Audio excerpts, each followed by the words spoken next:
Halo sahabat cerdas, pada video kita kali ini kita akan belajar tema 9, subtema 1, muatan pelajaran ilmu pengetahuan sosial untuk kelas 4. Pembelajaran pertama, menjelaskan fungsi sumber daya alam bagi lingkungan sekitar. Lingkungan adalah semua yang ada di sekitar makhluk hidup dan mempengaruhi perkembangan kehidupan. Sedangkan sumber daya alam adalah segala sesuatu yang bisa diambil atau dimanfaatkan dari alam karena memiliki nilai manfaat untuk memenuhi kebutuhan manusia. Lingkungan menyediakan banyak jenis sumber daya alam bagi kebutuhan manusia seperti matahari, udara, air, tanah, tumbuhan, hewan, barang tambang, dan lain-lain.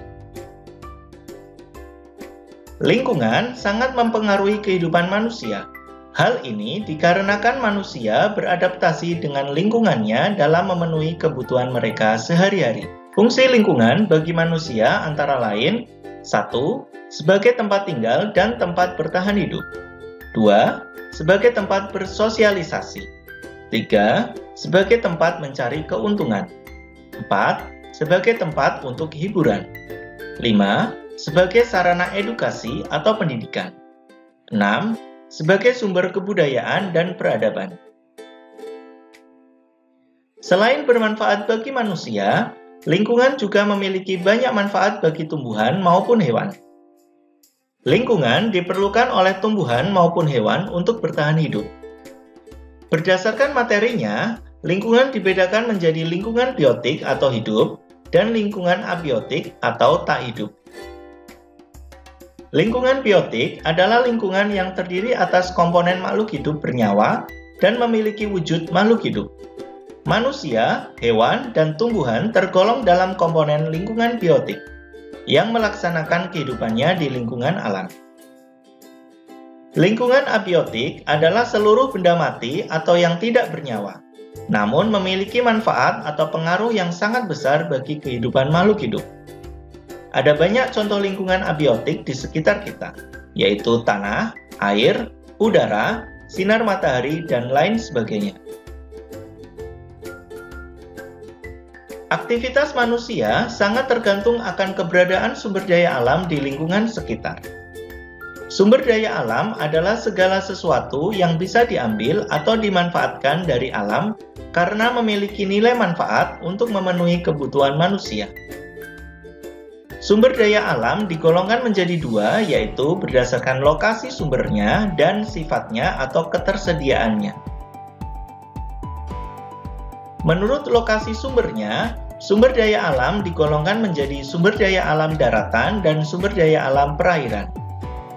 Sedangkan menurut sifatnya atau ketersediaannya, sumber daya alam digolongkan menjadi sumber daya alam dapat diperbarui dan sumber daya alam tidak dapat diperbarui.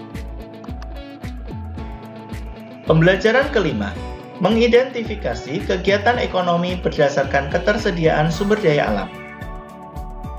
Kegiatan ekonomi yang dilakukan oleh masyarakat sangat bergantung oleh ketersediaan sumber daya alam yang berada di lingkungan sekitar. Kegiatan ekonomi dilakukan di berbagai daerah baik di lautan, pantai, sungai, dataran rendah, dataran tinggi, gunung, lembah, danau, rawa, dan lain-lain. Perbedaan kegiatan ekonomi masyarakat berdasarkan tempat tinggal atau lokasi daerah merupakan bentuk keberagaman yang terjadi di masyarakat.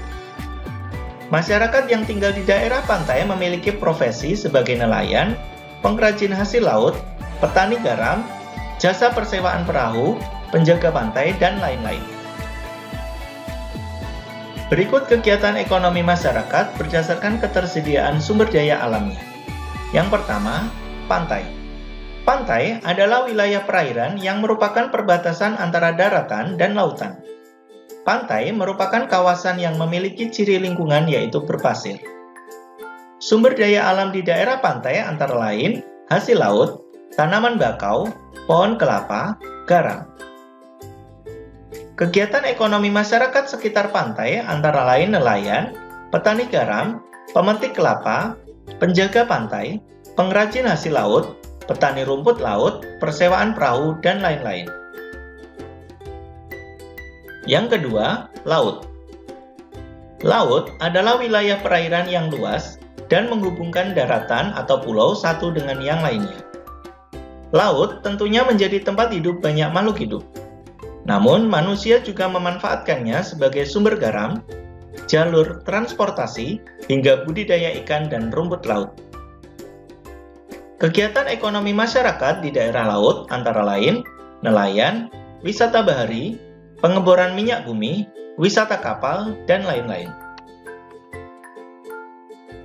Yang ketiga, sungai. Sungai juga jadi kenampakan alam yang berupa perairan. Sungai terletak di dataran yang lebih rendah. Sungai sering dimanfaatkan oleh manusia sebagai jalur transportasi, pembangkit tenaga listrik air, rekreasi, dan tempat mencari ikan untuk dikonsumsi. Kegiatan ekonomi masyarakat di sekitar sungai antara lain penangkap ikan, jasa penyeberangan, pedagang, dan lain-lain. Yang keempat, dataran rendah. Dataran rendah merupakan wilayah yang mempunyai ketinggian antara 0 hingga 200 meter di atas permukaan laut. Suhu di dataran rendah lebih hangat hingga panas. Pemanfaatan dataran oleh manusia begitu beragam, mulai dari tempat rekreasi, pemukiman, pertanian, peternakan, dan pembangunan industri untuk kebutuhan manusia.